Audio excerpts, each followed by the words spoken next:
All right. Welcome everyone. I am Shannon, aka Spiritual Gangsta, owner operator of Anchored Soul Therapy. Those who don't know me, I am all things spiritual. I am a psychic medium. I am a Reiki master initiated into shamanism, and I do sound bowl meditations. I do energy clearings. I do intuitive readings. I am an author, and I also am a body worker. So 15 years of massage therapy. I'm located in West Palm Beach. So if you're local, we can meet up for services. But if not, I do things over the web and phone, whatever that is. Hi, Christine. So let me pull up last week's email. Okay. Last week we went over mind strategies for avoiding the now. This was chapter 4, and we completed chapter 4 in The Power of Now by Eckhart Tolle. In that chapter, we learned about the deep settled comfort, the deep unsettled comfort of being with ourselves. And Eckhart talked about us needing to learn to become at peace within so we can experience a more peace in our external world. That once we become the observer of our inner emotional system and move into a neutral position or into the now, like he says, then we're going to experience more peace. He also stated in that chapter, unhappiness spreads more easily than a physical disease. So I gave some suggestions to help integrate. So I'm not calling it homework anymore, guys. I'm calling it integration exercise. This is where you take what we learned from last week and you integrate it into your life so that it really sticks with you. What I had for the exercise, I know, Christine, I know you guys don't like the word homework. So it's just integration. Right? Okay. So you were supposed to look around and see if there were certain things in your life that you didn't want to do, or you felt like you resented doing it, right? If you were helping someone, if you were, working at a job or working on a project or whatever, and you were resenting it. Or is there anything in your life that you resent? Write it down. What's the emotion that came up about it? And then to figure out, how do I resolve this resentment? Do I need to talk to someone? Do I need to let something go? What happens if you release it? And then identify if it had any pain in your pain body where you were holding on to this emotion. Did any of you do that and experience that?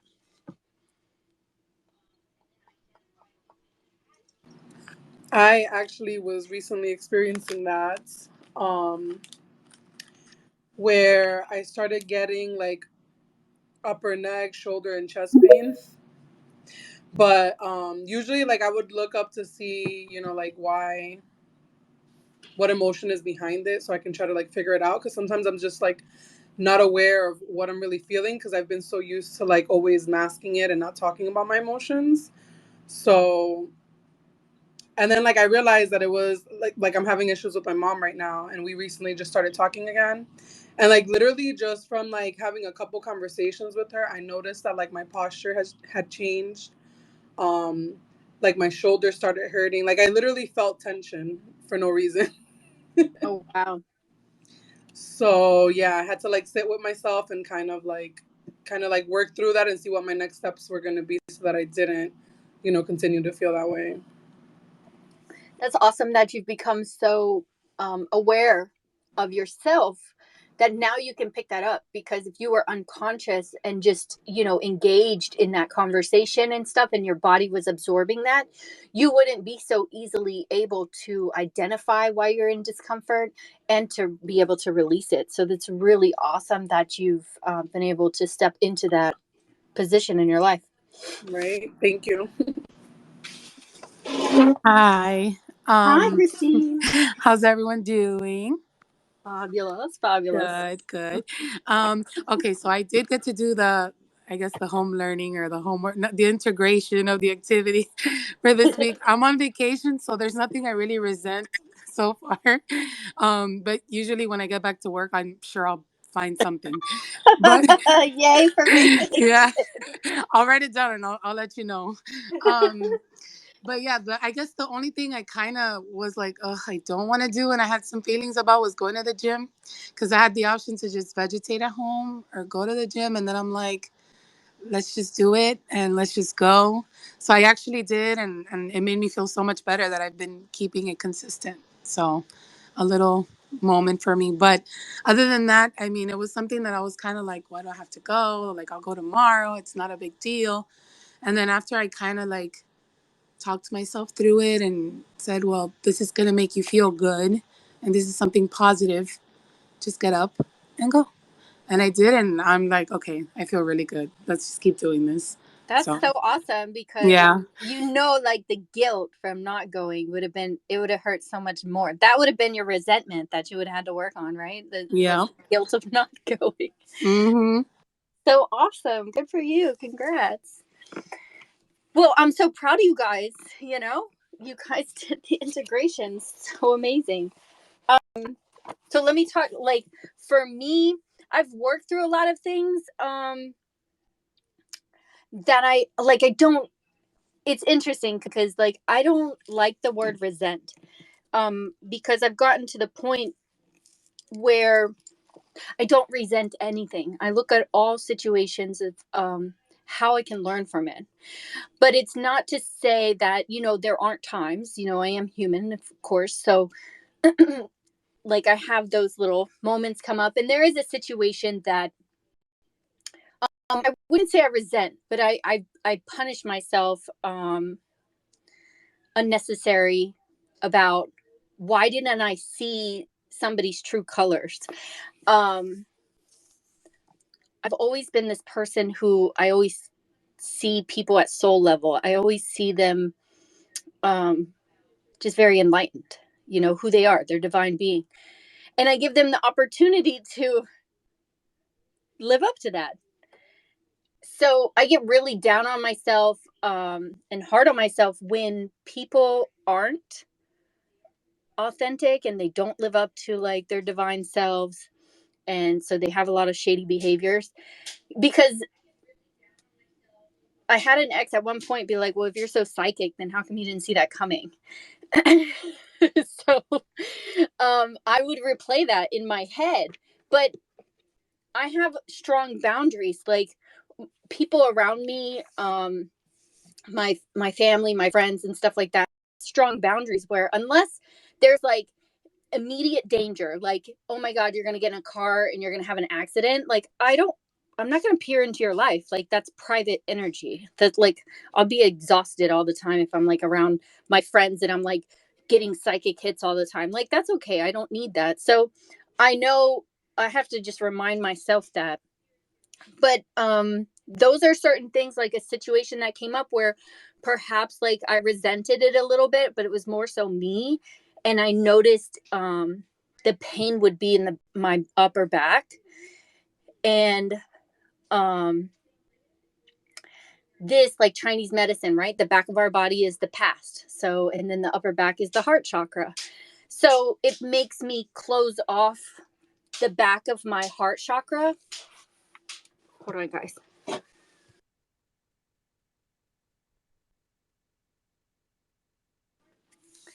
Sorry. So it makes me feel like I'm closing off my heart chakra, and which is not good, because I want to be open to give and receive love. So I've been actually working through releasing that energy. And the way I do it is more so about seeing what I can learn from the situation.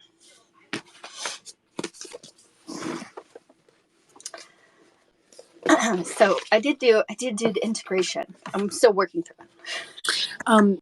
I love that because I kind of went through something similar where I realized that my back was kind of hurting and it was out of nowhere.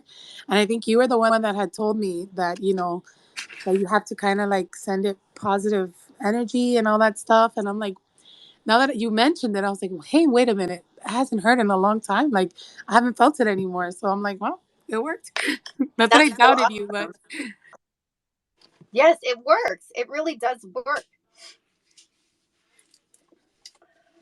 Okay, so let's get started here. We are on chapter 5, The Power of Now, Eckhart Tolle, page 93. And if you guys have the book and at any point you want to read, just raise your hand, okay? So the state of presence.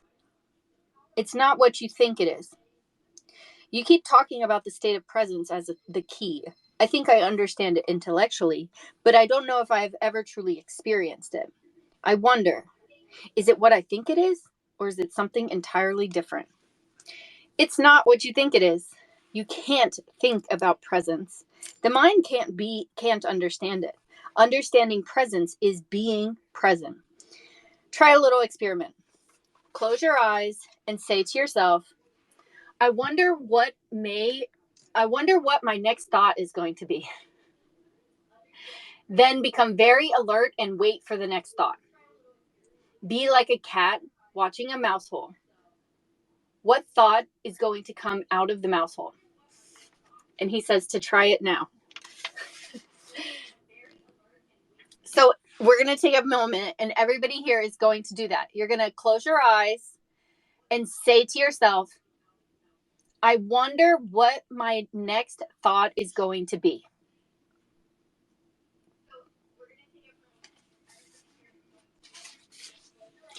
All right. Well,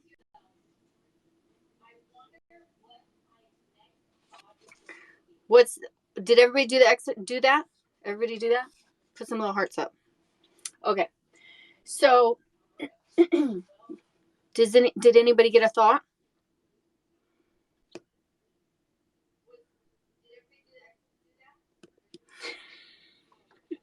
If you got a thought, undo it and let me know what your next thought was. Undo it. Unmute. I understood. My thought was work, even though I'm on vacation. That's no good. That's All right. horrible. So, okay, we're going to continue reading. He says, well, I had to wait for quite a long time before a thought came in. Exactly. As long as you're in a state of intense presence, you are free of thought. You are still yet highly alert. The instant your conscious attention sinks below a certain level, thought rushes in. The mental noise returns. The stillness is lost. You are back in time. To test their degree of presence, some Zen masters have been known to creep up on their students from behind and suddenly hit them with a stick. Quite a shock. If the student had been fully present and in a state of alertness, if he had kept his loin girdled and lamp burning. Okay, listen. I don't understand that. If he had kept his loin girded and his lamp burning, which is one of the analogies that Jesus uses for presence, he would have noticed the master coming up from behind and stopped him or stepped aside. But if he were hit, that would mean he was immersed in thought, which is to say absent or unconscious. To stay present in everyday life, it helps to be deeply rooted within yourself. Otherwise, the mind, which has incredible momentum, will drag you along like a wild river. What do you mean by rooted within yourself? It means to inhabit your full body, to always have some of your attention in the inner energy field of your body, to feel the body from within, so to speak. Body awareness keeps you present.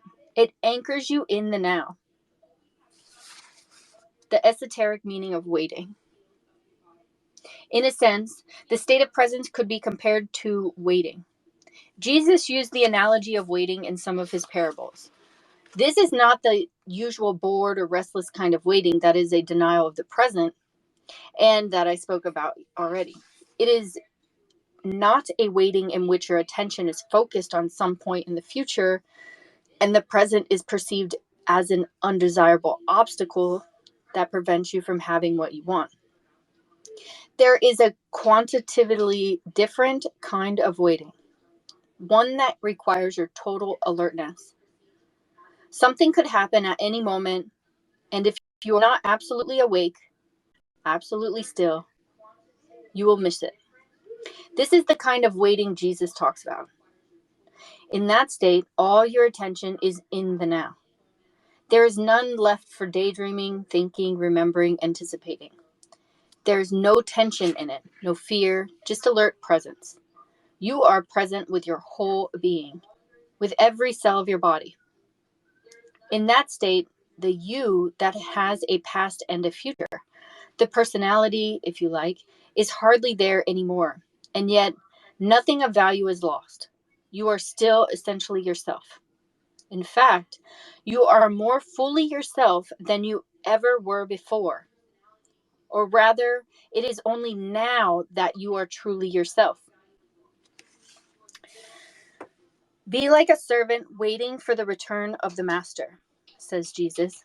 The servant does not know at what hour the master is going to come, so he stays awake, alert, poised, still, lest he miss the master's arrival. In another parable, Jesus speaks of the 5 careless, unconscious women who do not have enough oil, consciousness, to keep their lamps burning, to stay present, and so miss the bridegroom, the now, and don't get to the wedding feast, enlightenment. These 5 stand in contrast to the 5 wise women who have enough oil, who stay conscious. Even the men who write the Gospels did not understand the meaning of these parables. So the first misinterpretations and distortions crept in as they were written down. With subsequent erroneous interpretations, the real meaning was completely lost. These parables not about the end of the world, but about the end of psychological time. They point to the transcendence of the egoic mind and the possibility of living in an entirely new state of consciousness. Beauty arises in the stillness of your presence. What you have just described is something that I occasionally experience for brief moments when I'm alone and surrounded by nature. Yes, Zen masters use the word satori to describe a flash of insight, a moment of no mind and total presence. Although satori is not a lasting transformation, be grateful when it comes, for it gives you a taste of enlightenment. You may indeed have experienced it many times without knowing what it is and realizing its importance. Presence is needed to become aware of the beauty, the majesty, the sacredness of nature. Have you ever gazed upon the infinity of space on a clear night, awestruck by the absolute stillness and inconceivable vastness of it? Have you listened, truly listened, to the sound of a mountain stream in the forest, or to the song of a blackbird at dusk on a quiet summer evening? To become aware of such things, the mind needs to be still. You have to put down for a moment your personal baggage of problems, of past, future, as well as your knowledge. Otherwise, you will see but not see, hear but not hear. Your total presence is required. Beyond the beauty of the external forms, there is more here. Something that cannot be named, something ineffable, some deep inner holy essence. Whenever and wherever there is beauty, this inner essence shines through somehow. It only reveals itself to you when you are present. Could it be that this nameless essence and your presence are one and the same? Would it be there without your presence? Go deep into it and find out for yourself.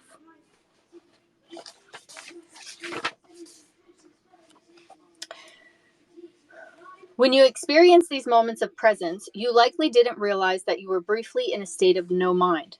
This is because the gap between that state and the influx of thought was too narrow. Your satori may only have lasted for a few seconds before the mind came in, but it was there. Otherwise, you wouldn't have experienced the beauty. Mind can neither recognize nor create beauty, only for a few seconds.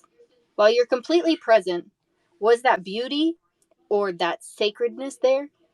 Because of the narrowness of that gap and lack of vigilance and alertness on your part, you were probably unable to see the fundamental difference between the perception and the thought awareness, and the naming and interpretation of it as a thought.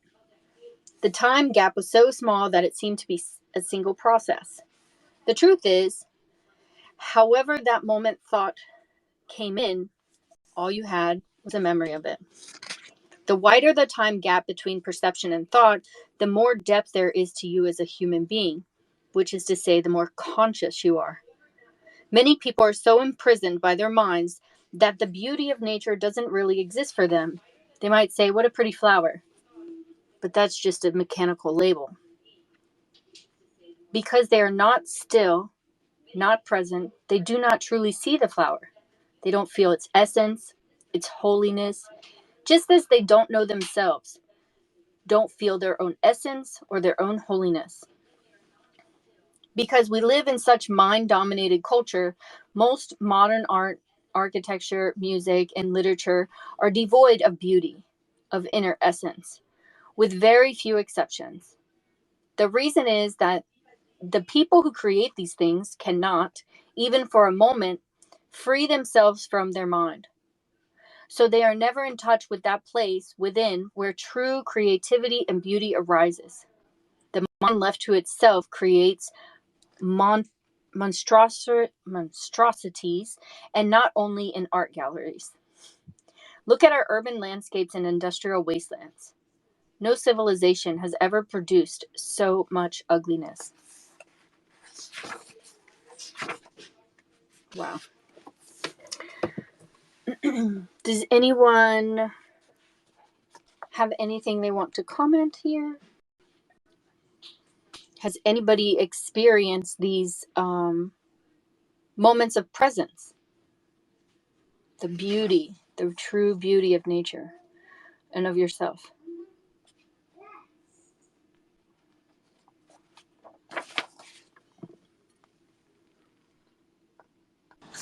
I have. I actually, like last weekend, I was down Hollywood Beach on the boardwalk, and I was under the palm tree, and I told my mom, I'm like, why are we so far away from the water? And I realized it's because the sun's directly out from under the palm tree. So I was like, okay, cool. So I just sat there, and I was like in that moment, and I was like, wow, this is great. I'm not gonna have this moment for a while.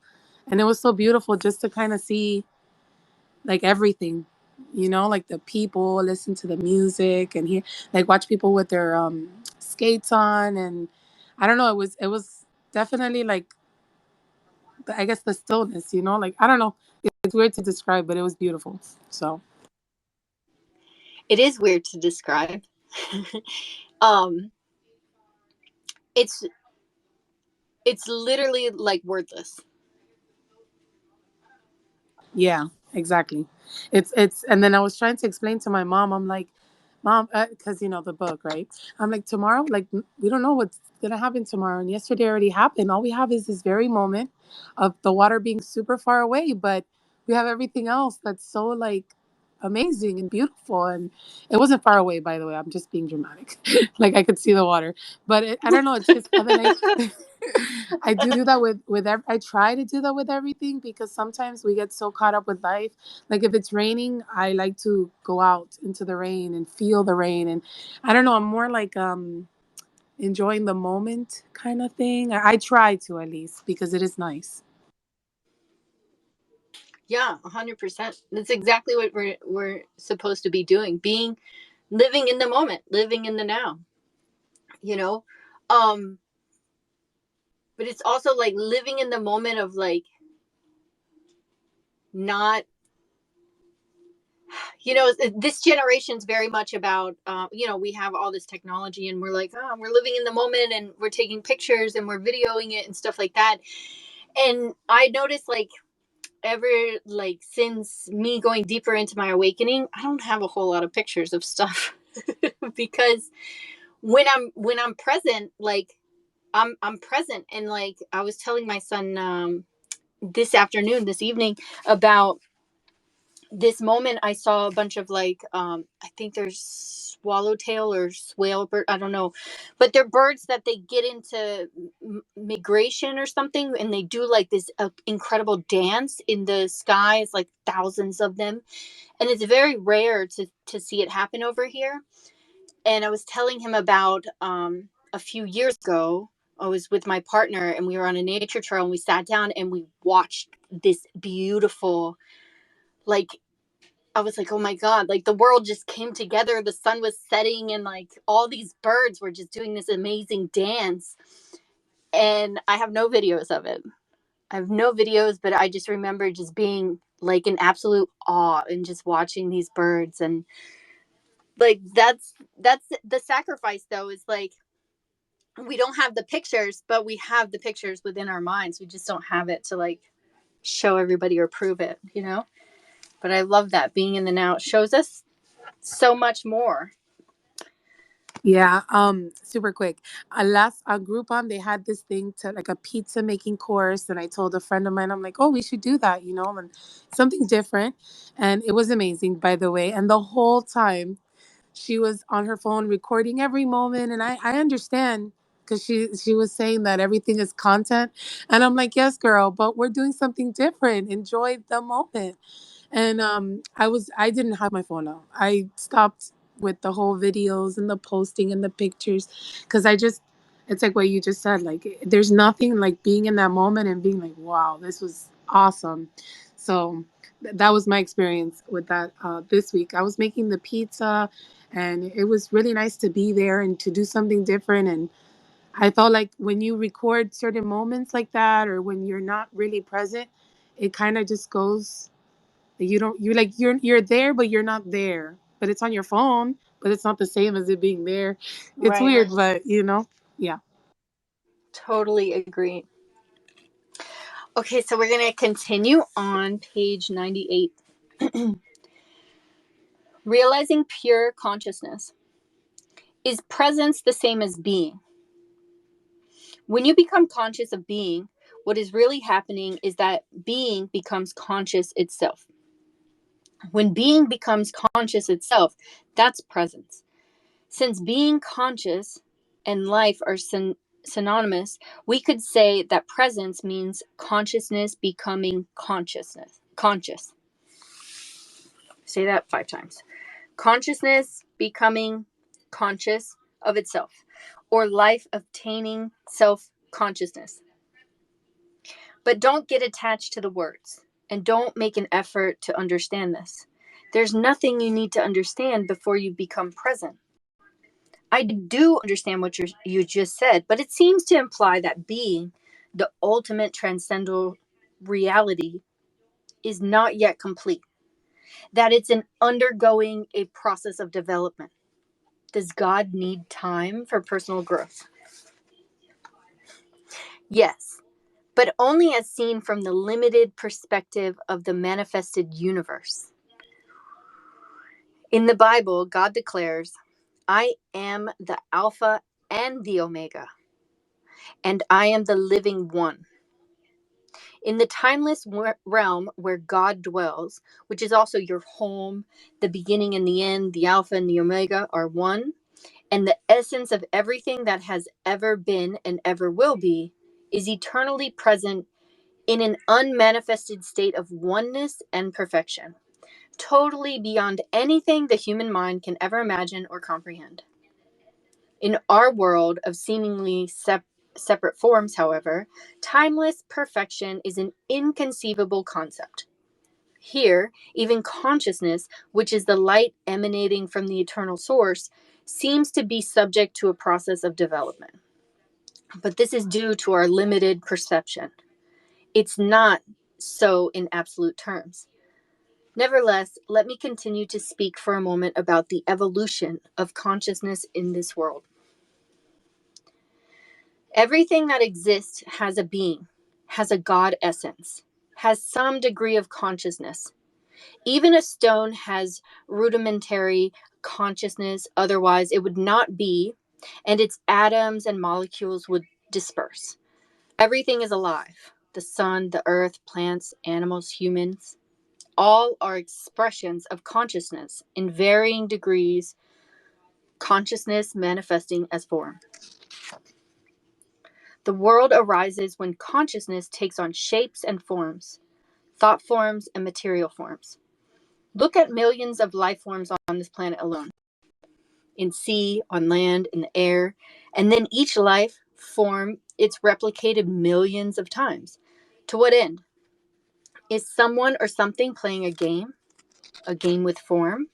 This is what the ancient seers of India asked themselves. They saw the world as Lila, a kind of divine game that God is playing. The individual life forms are obviously not very important in this game. In the most life forms don't survive for more than a few minutes after being born. The human form turns to dust and pretty quickly too. And when it is gone, it is as if it had never been.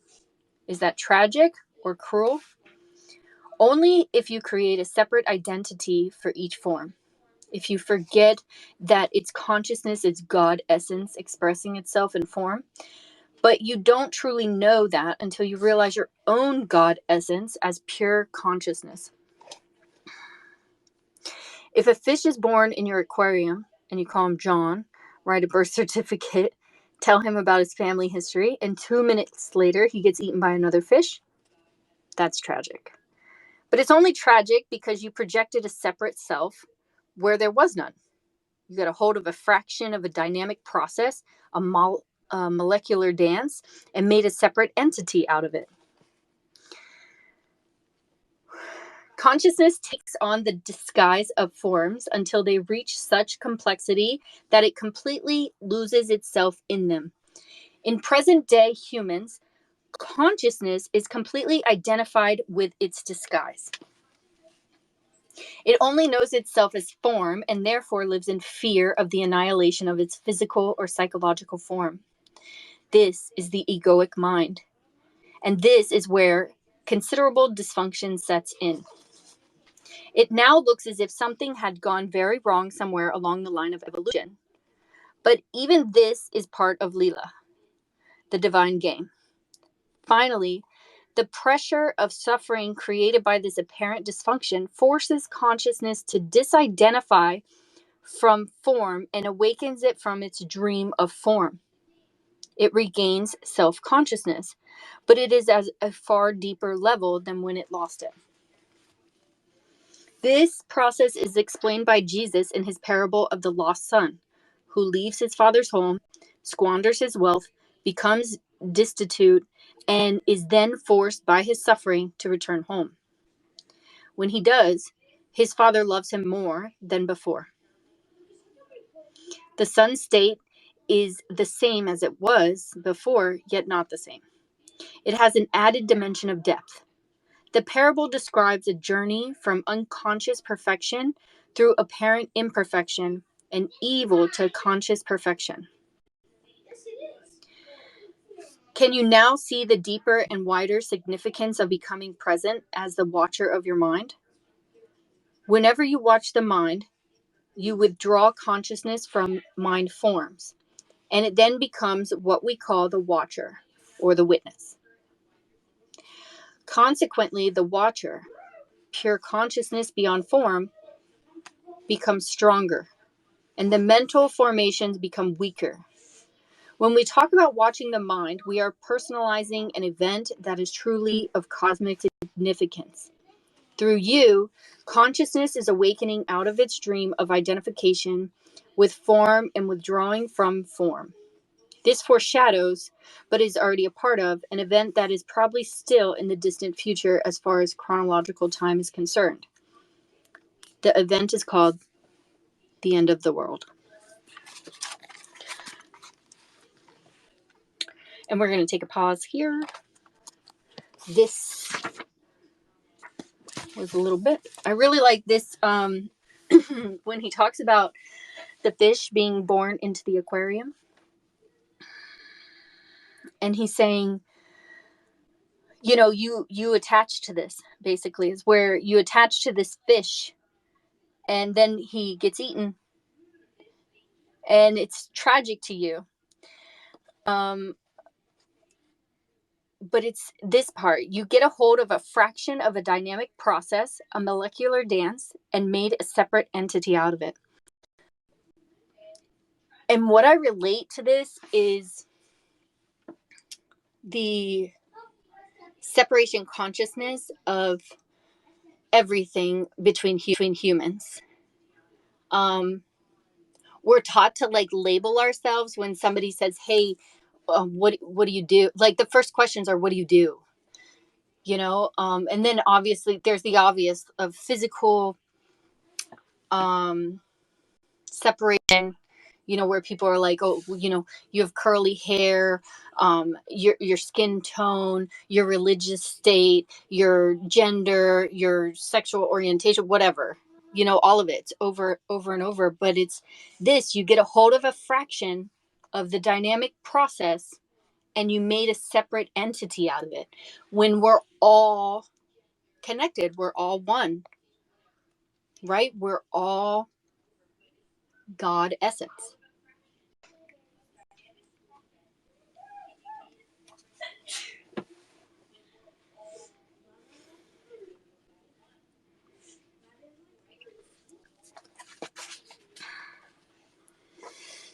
So I'm going to continue. Page 101. When consciousness frees itself from its identification with physical and mental forms, it becomes what we may call pure or enlightened consciousness or presence. This has already happened in a few individuals, and it seems destined to happen soon on a much larger scale, although there's no absolute guarantee that it will happen. Most humans are still in the grip of the egoic mode of consciousness, identified with their mind and run by their mind. If they do not free themselves from their mind in time, they will be destroyed by it. They will experience increasing confusion, conflict, violence, illness, despair, madness. Egoic mind has become like a sinking ship. If you don't get off, you'll go down with it. The collective egoic mind is the most dangerously insane and destructive entity ever to inhabit this planet. What do you think will happen on this planet if human consciousness remains unchanged? Already, for most humans, the only respite they find from their own minds is to occasionally revert to a level of consciousness below thought. Everyone does that every night during sleep, but this also happens to some extent through sex, alcohol, and other drugs that suppresses excessive mind activity. If it weren't for alcohol, tranquilizers, antidepressants, as well as illegal drugs, which are consumed in vast quantities, the insanity of the mind would become more glaringly obvious than it already is. I believe that if deprived of their addictions, a large part of population would become a danger to themselves and others. These, of course, simply keep you stuck in dysfunction. Their widespread use of delays, the breakdown of old mind structures, and the emergence of the higher consciousness. While individual users may get some relief from their daily torture inflicted on them by their minds, they are prevented from generating enough conscious presence to rise above thought and find true liberation. Falling back to a level of consciousness below the mind, which is the pre-thinking level of our distant ancestors and animals and planets, it's not an option for us. There's no way back. If the human race is to survive, it will have to go on to the next stage. Consciousness is evolving throughout the universe in billions of forms. So even if we didn't make it, this wouldn't matter on a cosmic scale. No gain in consciousness is ever lost, so it would simply express through itself through some other form. But the very fact that I'm speaking here and you are listening and reading is a clear sign that the new consciousness is gaining a foothold on the planet. There's nothing personal. I'm not teaching you. I am not teaching you. You are conscious. You are listening to yourself. There is an Eastern saying, the teacher and the taught together create the teaching. True that, guys. I wouldn't be here if it wasn't for you. Okay, love that. Shout out to you guys. The teacher and the taught together create the teaching. I love that. In any case, the words in themselves are not important. They are not the truth. They only point to it. I speak from presence, and I speak, you may be able to join me in that state.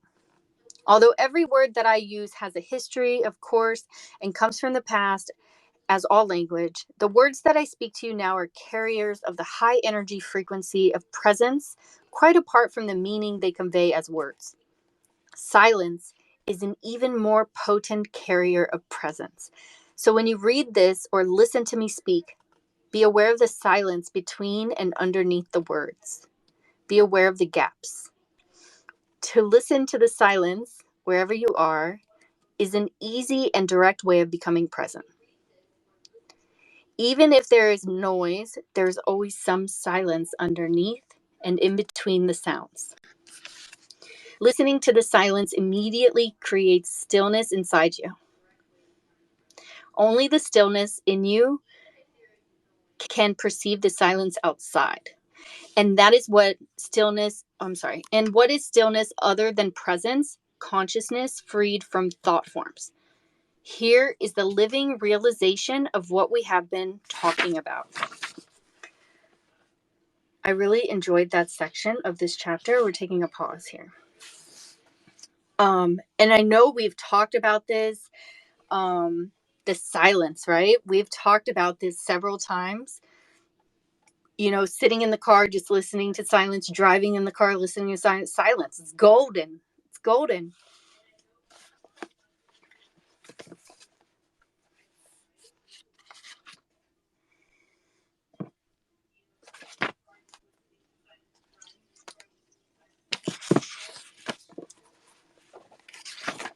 So we have just 3 more pages before we end. So I think we'll do good. And then we can have a discussion. It won't put us too far behind. So on page 104, Christ, the reality of your divine presence. Don't get attached to any one word. You can substitute Christ for presence if that's more meaningful to you. Christ is your God essence for the self, as it is sometimes called in the East. The only difference between Christ and the presence is that Christ refers to your indwelling divinity, regardless of whether you're conscious of it or not, whereas presence means your awakened divinity or God essence. Many misunderstandings and false beliefs about Christ will clear if you realize there's no past or future in Christ. To say that Christ was or will be is a contradiction in terms. Jesus was. He was a man who lived 2,000 years ago and realized divine presence, his true nature. And so he said, before Adam was, I am. He did not say, I already existed before Adam was born. That would have meant that he was still within the dimension of time and form in identity. The words, I am, used in a sentence that starts in the past tense, indicates a radical shift, a discontinuity in the temporal dimension. It is a Zen-like statement of great profundity. Jesus attempted to convey directly, not through discursive thought, the meaning of presence, of self-realization. He had gone beyond the conscious dimension governed by time, into the realm of the timeless. The dimension of eternity had come into this world. Eternity, of course, does not mean endless time, but no time. Thus, the man Jesus became Christ, a vehicle for pure consciousness. And what is God's self-definition in the Bible? Did God say, I have always been and I always will be? Of course not. That would have given reality to past and future. God said, I am that I am. No time here, just presence. The second coming of Christ is a transformation of human consciousness, a shift from the time to presence, from thinking to pure consciousness, not the arrival of some man or woman. If Christ were to return tomorrow in some externalized form, what would he or she possibly say to you other than this? I am the truth. I am divine presence. I am eternal life. I am within you. I am here. I am now. Never personalize Christ. Don't make Christ into a form identity. Avatars, divine mothers, enlightened masters, the very few that are real, are not special as persons. Without a false self to uphold, defend, and feed, they are more simple, more ordinary than the ordinary man or woman. Anyone with a strong ego would regard them as insignificant or more likely not see them at all. If you're drawn to an enlightened teacher, it is because there is already enough presence in you to recognize the presence in another.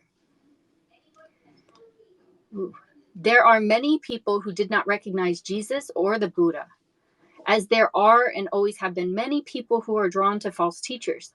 Egos are drawn to bigger egos. Darkness cannot recognize light. Only light can recognize light. So don't believe that the light is outside you or that it can only come through one particular form. If only your master is an incarnation of God, then who are you? Any kind of exclusivity is identification with form, and identification with form means ego, no matter how well disguised. Use the master's presence to reflect your own identity beyond name and form back to you, and to become more intensely present of yourself. You will soon realize that there is no mine or yours in presence. Presence is one. Group work can also be helpful for intensifying the light of your presence. A group of people coming together in a state of presence generates a collective energy field of great intensity. It not only raises the degree of presence in each member of the group, but also helps to free the collective human consciousness from its current state of mind dominance. This will make the state of presence increasingly more accessible to individuals. However, unless at least one member of the group is already firmly established in it, and thus can hold the energy frequency of that state, the egoic mind can easily revert itself and sabotage the group's endeavors. Although group work is invaluable, it is not enough, and you must not come to depend on it, nor must you come to depend on a teacher or master, except during the transitional period when you're learning the meaning and practice of presence. And that is the end of chapter 5. I really love this. I love this whole chapter. It's amazing. I love how he identifies Jesus as a human being, because 100% like that's what he was. A very enlightened man. And this is like, Dee and I talk about this all the time, where he feels Jesus was just like a very enlightened man. And I believe he spoke about it in one of the earlier, maybe like the very first reading that we did about this book.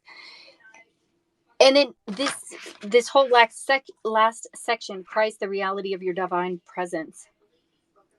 I love how he says, many people are drawn to, egos are drawn to bigger egos, right? Darkness cannot recognize light. This is something I have to remind myself, because I'm here to help awaken people. And I get frustrated sometimes when I see all these, and I'm not being judgmental, when I see teachers or people who call themselves teachers or gurus or whatever, especially nowadays, because like there's so much false information online with social media.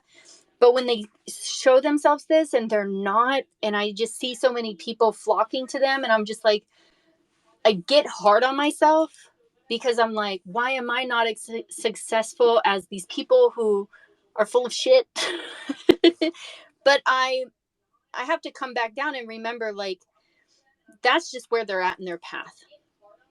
And for me, like, I've been rediscovering my why, and it's not about numbers. Yes, I want to touch millions of people. I want to help enlighten millions of people. I 100% do.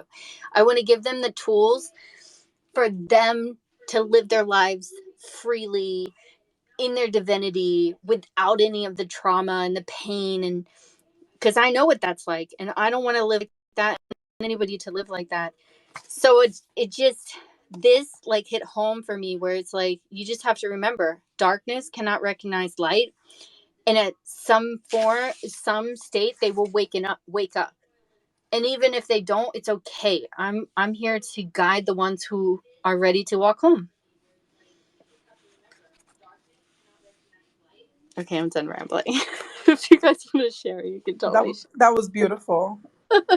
I love you. I'm like, I gotta record that so I can use it as like my why, like on my website or yes, your daily affirmation. yes. Okay. Every time I'm like down on myself looking, I've been training myself not to be on social media looking at like the numbers. So, like, I gotta listen to that again and again. Yeah, you do.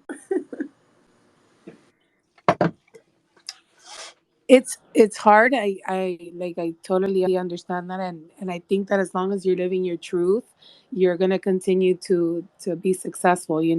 So that's awesome though, and you're amazing. Not for nothing, but you are. So Oh, I love you.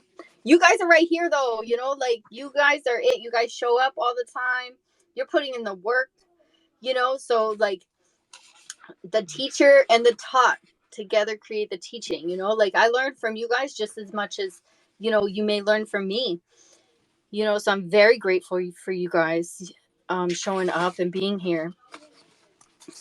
I love this part too, at the last paragraph, 106, where he's talking about group work being helpful. That's what we're doing here, right? This is group work, but it also reminded me of ceremony, um where Jasmine was there too, like in ceremony, and like you're all there and you're all going through stuff, and when you come together as a group like that, collectively, you're all working through things. And it's interesting because I talked to everybody um after ceremony in different times, and every one of them talked about similar epiphanies and stuff like that in their path. Like, they all had a little bit of difference, but underlining, it was all the same thing. So it was pretty cool to like be able to see that.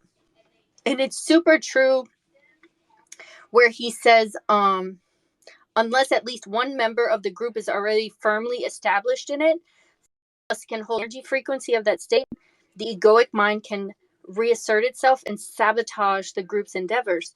This is why it's imperative that, when you go to any type of meditation, ceremony, spiritual, whatever, who's leading it. Because, like, even then, in my small little group, we had one of the girls really go through emotions, and because I knew how to handle that and to transmit that and transform that, it could have easily, if I wasn't able to do that, the whole room could have went crazy. But I had to like focus and handle that and identify. I could sense like she was having more intense feelings, and I know I needed to get to her in a certain amount of time. So it's super important. And I love how he talked about that.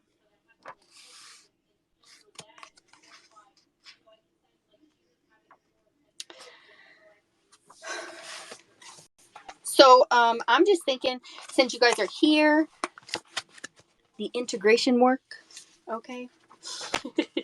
I'm gonna tell you ahead of time so you don't have to wait.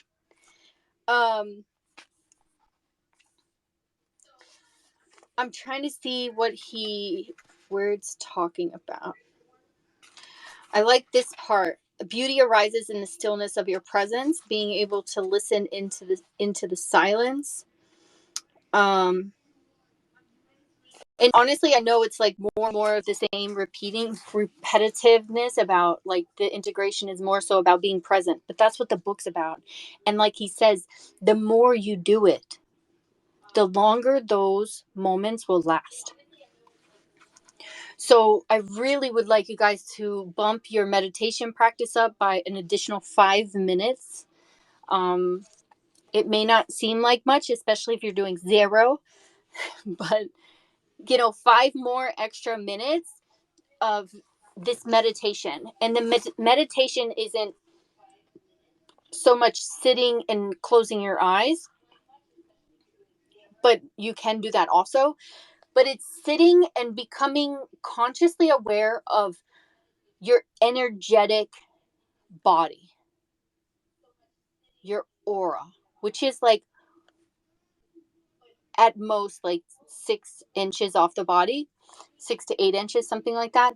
So, but that's where your focus is, right? Your focus is that energetic field that's just a couple inches off your body. And just really focus on that for the additional 5 minutes of your meditation.